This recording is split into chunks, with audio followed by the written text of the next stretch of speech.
Floods. They can destroy people's existence within hours. But how do they form? And how can we protect ourselves against them?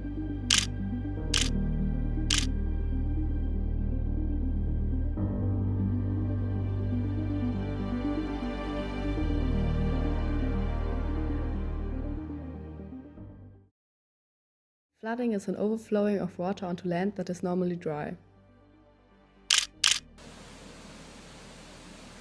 Floods can occur during heavy rains when ocean waves come on shore, but also through melting snow or dam breakages. The size of a flood can vary a lot.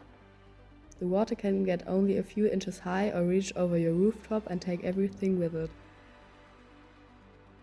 It can last a few hours or even days. The flooding can happen within minutes or over long periods. Floods are the most common and widespread of all weather-related natural disasters because we have water all around the world. Densely populated areas are at the highest risk of floods because the consequences affect a lot more people and the areas are mostly close to water bodies. River floods. Imagine your bathtub overflowing. If you leave the water running too long, it spills onto the floor, right? That's like a river flood. There's too much water in the river and it spills over. Think of waves at the beach. Sometimes the waves are small and sometimes they are big. If a big storm comes, the waves can get really huge and go far onto the beach, like a flood. Urban floods. Think of a parking lot after it rains. The water can't go into the ground, so it makes big puddles. That's like an urban flood. Lots of water staying in the streets because it can't soak in and the drains are clogged. Flash floods. Imagine you accidentally spill your glass of water. It spreads out across the table really quickly. That's like a flash flood.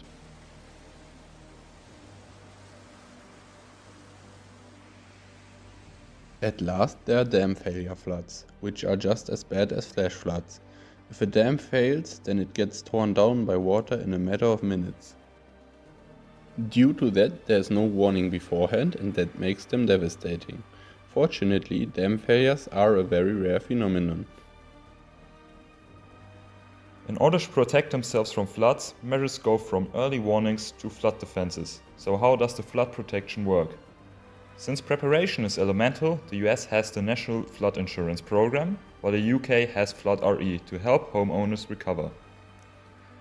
Early warnings from agencies like the National Weather Service and the Environment Agency give people time to react.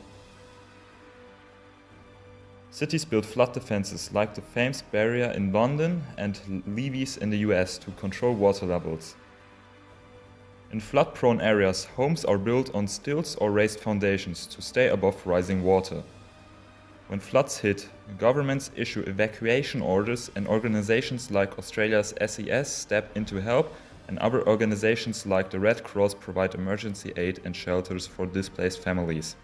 After the flood, governments provide aid to rebuild and the cities keep improving their defensive measures in order to neutralize the potential floods as best as they can.